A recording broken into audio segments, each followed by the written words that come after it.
Hi everybody, my name is Jessica. Thank you for joining me for the third video on the relationship wheel. Today I am combining two of the aspects that were on the relationship wheel because I believe that all of the aspects on the relationship wheel are related. However, these two are a little more so, and it was easier for me to combine them to be able to make the main point. Anyway, today I am talking about respect, trust, and support. Now, in a relationship, I am not just talking about being in a romantic relationship with a significant other. This also applies to everyday aspects such as family, friends, coworkers, your boss, maybe even your mailman, your neighbor, etc. It goes on and on. However, when you have relationships with people, there are certain aspects that you expect from them just as they expect from you. Now, with people who are more near and dear to you, these are the aspects that you want to have in a relationship to where you know that you can trust each other, you guys can support each other, and there is that mutual respect. Now, respect means that you accept the person as they are. That means they may like sushi and you can't stand fish, and you're not trying to change them because of that. That is acceptance. Or maybe they believe something that you do not. You do not try to force your beliefs down their throat, and vice versa. You would expect the same from them. That is respect. Actively listening as well to your friends, your coworkers, your near and dear ones, your significant other. When you are in a relationship with somebody, you want them to listen to you, and they want you to listen to them. Pardon me, I lost my way for a moment. And trust and support. I know it's very hard to read. I apologize for the glare, the dry erase board, and everything. And I was trying some new dry erase markers, and they seem to be watercolors. So I will definitely read them out to you. We definitely covered the acceptance and active listening. Now here, I have this divided into two segments. But some of these do combine, and I underline the trust and support that kind of blends together with these aspects. Now, compromising in a relationship is important because not all the time do you want to do something that your partner does, or your friend does, or your boss does, etc. Or maybe it's the same vice versa. I know there's been times when I worked that my manager would ask me to do something that I did not want to do. But I would do it anyway because he's my boss and I would have to, but I would let him know because it is my responsibility to verbalize how I feel about things. That I was not happy that I was doing it. I was going to do it because I knew I had to, and he asked me, and I did it anyway. So that was sort of a compromise. I didn't argue with him, but I did give him a little sass. Was I in the right? Maybe not. Was I in the wrong? Maybe not. It just depends on your moral standards in life. So compromising in any kind of relationship that you have with people who are involved in your life is important because that helps to build that respect and that trust and that support later on down the road.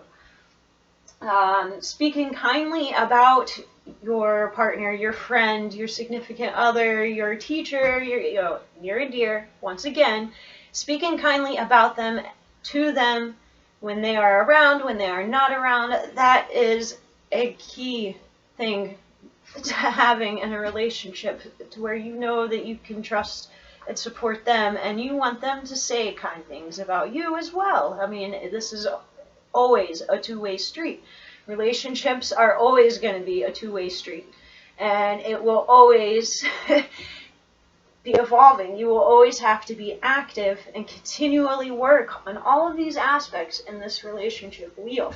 Now, respect, trust, and support sometimes can be broken, and when that does happen, the best thing that you can do, or the significant other, or the person in question who has hurt you in some emotional way or physical way, is to correct it, to acknowledge that they did something wrong or that you did something wrong, and try not to do it. Show and prove that you are willing to make those efforts to rebuild that respect and have that trust and support that you need from that person. And honoring boundaries is another important thing, because not all the time do you want somebody to be with you all the time. Sometimes you need some space, or maybe it's vice versa. Sometimes they need some space. Don't take it to heart, and I hope that your significant other doesn't take it to heart either, but having boundaries set for yourself and for your friend, your partner, your significant other also is healthy.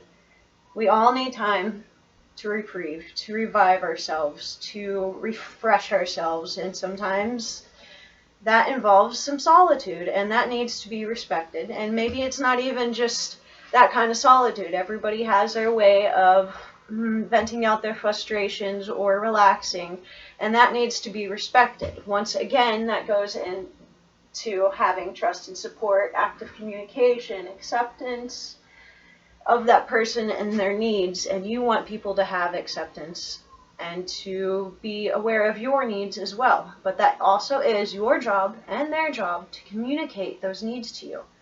Nobody is a mind reader. And in a relationship, it is always something that has to be worked on. I did hear a story about a man who started asking his wife what he could do for her. And it resonated with me because in relationships, it's not something that is continually asked that I've seen personally. It may be in a lot of ways. This is why I'm here. I am hoping to help educate and enlighten other people on the way that healthy relationships should be, so we could have better generations of stable families and stable-minded people, a better network support system. That is my hope, not just with this relationship wheel, but with so much more. I hope that this had helped you a little bit today, and I hope that you understand a little more of the concepts of the relationship wheel and healthy boundaries. And until next time, I will see you then. Bye.